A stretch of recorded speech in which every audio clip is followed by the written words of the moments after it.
సుమన్ టీవీలో మీ business promotions కోసం ఈ కింది నెంబర్ను సంప్రదించగలరు.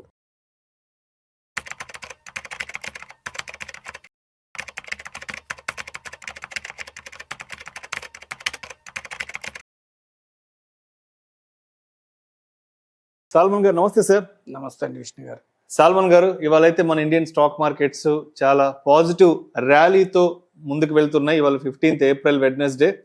ఇప్పుడు మనం మాట్లాడుకుంటున్న ఈ టైంలో, ఈ వీడియో షూట్ చేస్తున్న ఈ టైంలో మార్కెట్స్ అయితే మాత్రం ఆల్మోస్ట్ సెన్సెక్స్ విషయానికి వస్తే 1248 పాయింట్ల లాభంతో 78,095 వద్ద ట్రేడ్ అవుతోంది.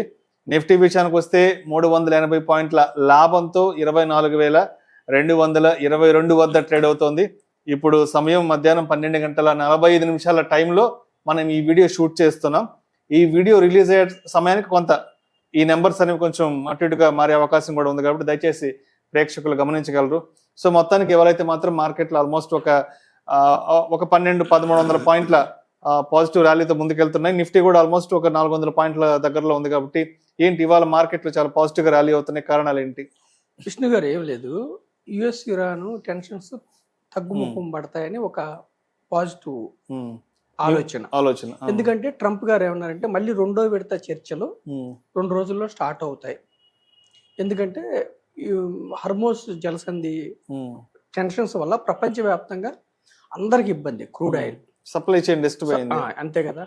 సో క్రూడ్ ఆయిల్ యాక్చువల్గా ఏంటి, క్రూడ్ ఆయిల్ సప్లై ఎక్కువ కానీ డిమాండ్ తక్కువ. కానీ అక్కడ నిర్బంధించడం వల్ల ఓడల్ని క్రూడ్ ఆయిల్ డిమాండ్ పెరగటం వల్ల ఈ డిస్క్రిప్షన్స్ మార్కెట్స్లో. సో ఈ 2 రోజుల్లో చర్చలు ఉంటాయి అనటం వల్ల ఒక సానుకూల వాతావరణం ఏర్పడింది మార్కెట్స్. మార్కెట్లకు గుడ్ న్యూస్, ఒక పాజిటివ్ న్యూస్ వచ్చింది, మంచి వార్త. పాజిటివ్ న్యూస్ వస్తే పెరుగుతాయి, నెగిటివ్ న్యూస్ వస్తే పడిపడతాయి.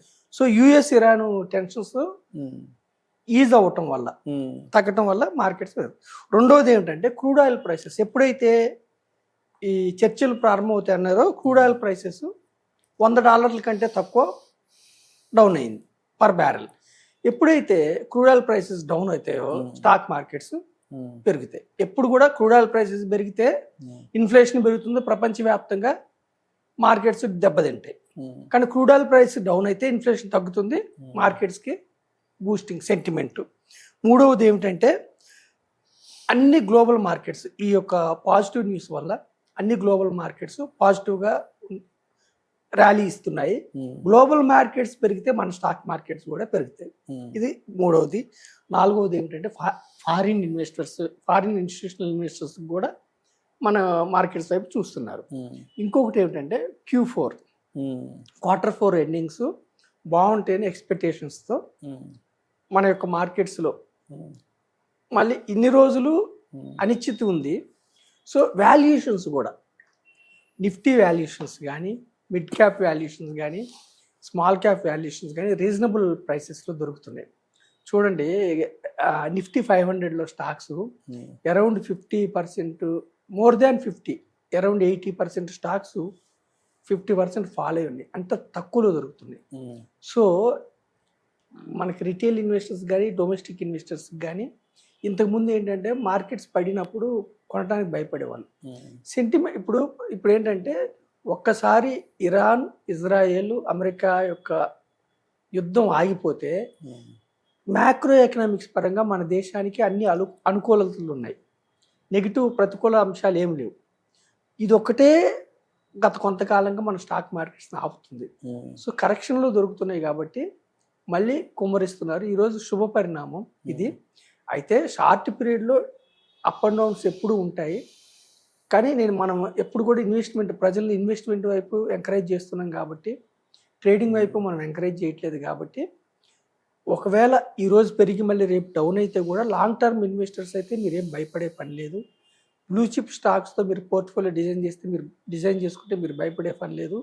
డైవర్సిఫైడ్ అంటే ఒకే స్టాక్ను నమ్ముకొని అదే స్టాక్ మీద ప్రేమ పెంచుకొని ఉంటే భయపడాలి. కానీ లేదంటే డైవర్సిఫికేషన్ అంటే ఒక 5 రంగాలు 7-8 రంగాల్లో ఒక 8 నుంచి 15 స్టాక్స్తో మీరు పోర్ట్ఫోలియో డిజైన్ చేసుకుంటే ఇబ్బంది లేదు. లేదంటే మేనేజ్డ్ పోర్ట్ఫోలియోస్, అది PMS కావచ్చు, SIF కావచ్చు, లేదంటే diversified equity mutual fund long టర్మ్లో మీకు ఇబ్బంది ఏం లేదు. కానీ మనకేంటంటే ఈరోజు మాత్రం అన్ని సానుకూల అంశాలు ఉన్నాయి కాబట్టి మార్కెట్స్ దూసుకొని వెళ్తున్నాయి. హోప్ ఇంకా ఇలాగే కొనసాగాలని కోరుకుందాం. కాకపోతే ఎప్పుడు అప్ అండ్ డౌన్స్ ఉంటే లాంగ్ పీరియడ్లో మన యొక్క క్యాపిటల్ మార్కెట్స్కి వచ్చిన ఇబ్బంది ఏం లేదు. త్వరలో మన యొక్క ఈ యొక్క యుద్ధం చర్చలు ఫలప్రదమయ్యి ప్రపంచవ్యాప్తంగా శాంతి నెలకొలాలని, ప్రపంచవ్యాప్తంగా క్యాపిటల్ మార్కెట్స్ ముందుకెళ్లాలని, ప్రపంచవ్యాప్తంగా మన ప్రపంచ ఇన్వెస్టర్స్ డబ్బు సంపాదించుకోవాలని ఆశిద్దాం మనం. రైట్. సో ఇప్పుడు సాల్మన్ గారు, ఇప్పుడు మార్కెట్లు ప్రస్తుతానికి సెన్సెక్స్ 78,000 దగ్గర ఉంది, అండ్ నిఫ్టీ ఏమో 24,000 దగ్గర ఉంది కదా. సో ఇప్పుడు ఈ అన్సర్టనిటీస్ అన్ని సెట్ అయిపోయి అన్ని తగ్గిపోయిన తర్వాత మళ్ళీ మార్కెట్లు ఒక 6-7,000 పాయింట్లు రికవర్ అయ్యి ఒక 85,000కి రావాలి అంటే, సెన్సెక్స్ ఒక 85,000కి రావాలంటే, నిఫ్టీ మళ్ళీ ఒక 26,500 రావాలి అంటే ఎంత సమయం పట్టే అవకాశం ఉందంటారు? ఈ వార్కి సంబంధించిన అన్ని టెన్షన్స్ కంప్లీట్గా తగ్గిపోయి మళ్ళీ మార్కెట్లు ఒక ఆల్ టైమ్ హై అనే ఒక మాట వినడానికి ఎంత సమయం పట్టొచ్చు? మళ్ళీ చూడండి విష్ణు గారు, ఇప్పుడు మార్కెట్స్ ఖచ్చితంగా ఎంత పెరుగుతాయి, ఖచ్చితంగా ఎంత తగ్గుతాయి అన్నది మనకి ఎవ్వరు చెప్పలేరు. ఏ యొక్క స్టాక్ మార్కెట్ అనలిస్ట్ కూడా చెప్పలేరు. No one can predict the stock market up and downs. కానీ గట్టిగా శుభ పరిణామం ఇలాగే ఉంటే మీరు నమ్మండి నమ్మకపోండి, 4-5 గుడ్ డేస్తో మళ్ళీ మనం 85,000-86,000 సెన్సెక్స్కి వెళ్ళిపోతాం. ఎందుకంటే ఒక్క రోజులో 1,500-2,000 పెరుగుతుంది. అవునవును, ఒక్క రోజు 1,500-2,000. నిఫ్టీ లాస్ట్ 20 yearsలో నిఫ్టీ రిటర్న్స్ అరౌండ్ 12-14% ఇచ్చింది. అయితే బెస్ట్ 7 to 10 days రిటర్న్స్ తీసేస్తే నిఫ్టీ రిటర్న్స్ 7%.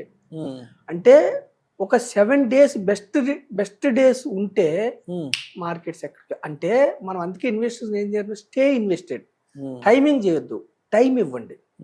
మార్కెట్లో డబ్బులు పెట్టి టైం ఇవ్వండి. టైం ఇస్తే బెస్ట్ డేస్ 5 నుంచి 10 వస్తే చాలు, మీరు ముందుకెళ్ళిపోతారు. అంటే కరెక్ట్గా ఒక 10 ట్రేడింగ్ డేస్ కానీ మంచి పాజిటివ్ ర్యాలీతో వచ్చేసి అంటే 85,000 వెళ్ళిపోతాం, వెళ్ళిపోతాం. ఇంకొకటి ఎవరు తెలుసా, గత 5 ఏళ్ళ నుంచి మన ఎఫ్ఐఐలు అమ్ముకుంటూ వెళ్తున్నారు.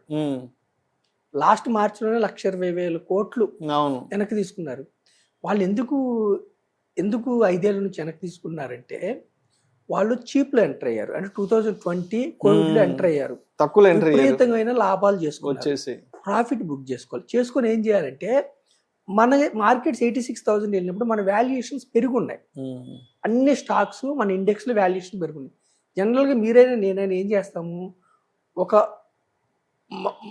ఎఫ్ఐఐలకి మన దేశమే కాదు అన్ని దేశాల్లో స్టాక్ మార్కెట్లో వాళ్ళు పెట్టుకోవచ్చు. వాల్యుయేషన్ తక్కువ ఉన్న చైనా మార్కెట్స్ కానీ, కొరియన్ మార్కెట్స్ కానీ, థాయిలాండ్ మార్కెట్స్ కానీ, వాళ్ళు ఏం చేస్తారు, ఎక్కడైతే లాభం వస్తుందో అక్కడ ప్రాఫిట్ బుక్ చేసుకుంటారు. మళ్ళీ వాల్యుయేషన్ తక్కువ ఉన్న స్టాక్ మార్కెట్లోకి వెళ్తారు. మళ్ళీ అక్కడ డబ్బులు వచ్చేసి వాల్యుయేషన్ పెరుగుతుంది. అక్కడ నుంచి వచ్చి ఇప్పుడు మన వాల్యుయేషన్స్ రీజనబుల్ రేంజ్కి వచ్చాయి, మళ్ళీ అక్కడ నుంచి ఇక్కడికి వస్తారు. ఒక్కసారి ఎఫ్ఐఎల్ మన వైపు చూసిన తర్వాత మన ర్యాలీ ఆగదు. సో 85,000 86,000 సెన్సెక్స్ రావడం అనేది ఒక పెద్ద విషయమే కాదు. 5 నుంచి 10 ట్రేడింగ్ డేస్ కరెక్ట్గా పడితే మళ్ళీ 85,000 నుంచి 86,000 సెన్సెక్స్ చక్కగా వస్తుంది. అది పెద్ద విషయమే కాదు. కాకపోతే నోబడీ కెన్ ప్రిడిక్ట్ మార్కెట్స్, ఎప్పుడు అప్ అండ్ డౌన్స్ ఉంటాయి. అందుకే మనం దీర్ఘకాల ఇన్వెస్టర్స్ని, లాంగ్ టర్మ్ ఇన్వెస్టర్ని ప్రోత్సహిస్తున్నాం. డీసెంట్ స్టాక్ పోర్ట్ఫోలియో అయితే minimum 3 to 5 years. Mutual funds అయితే మీరు హ్యాపీగా డౌన్ టైంలో సిప్ చేసుకుంటూ ఉన్నప్పుడు యాడ్ చేసుకుంటూ హ్యాపీగా నిద్రపోండి. లాంగర్ పీరియడ్లో 10 years 15-20 yearsలో యూత్ కానీ లేదంటే గోల్స్ ఓరియంటెడ్ పెట్టుకుని మీరు చక్కగా డబ్బులు సంపాదించుకోవచ్చు. మన క్యాపిటల్ మార్కెట్స్ చక్కగా ముందుకెళ్తాయి, అందులో డౌటే లేదు. రైట్. సో మొత్తానికి మార్కెట్లు బాగా రికవర్ అవ్వడానికి గట్టిగా ఒక యావరేజ్గా ఒక 10 to 15 ట్రేడింగ్ డేస్లో కానీ బాగా మార్కెట్లు మంచి బుల్ ర్యాలీ కానీ వచ్చిందంటే ఆల్ టైమ్ అనే పదం డెఫినెట్గా మనం వినే అవకాశం అయితే ఉందంటారు. ఎందుకంటే ఆల్ టైమ్ అనే పదవి దగ్గర 2 ఏళ్ళు అవుతుంది. లాస్ట్ 2024 సెప్టెంబర్తో అదే మార్కెట్ ఆల్ టైమ్ అన్న మాట వినడం దగ్గర ఒక 19-20 months అయిపోయింది ఆల్ టైమ్ అన్న మాటని. సో మొత్తానికి ఒక 10-15 వర్కింగ్ డేస్లో కానీ ట్రేడింగ్ డేస్లో కానీ మార్కెట్లు పాజిటివ్గా ర్యాలీ తీసుకుంటే మాత్రం చాలా ఆల్ టైమ్ హైకి వెళ్ళే అవకాశం ఉందంటారు.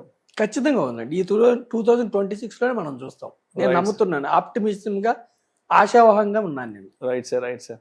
Thank you sir, thank you so much Salman garu. Thank you అండి. ప్రేక్షకుల విజ్ఞప్తి, ఈ వీడియో మధ్యాహ్నం 12:40 12:30 ఆ ప్రాంతంలో షూట్ చేయడం జరిగింది.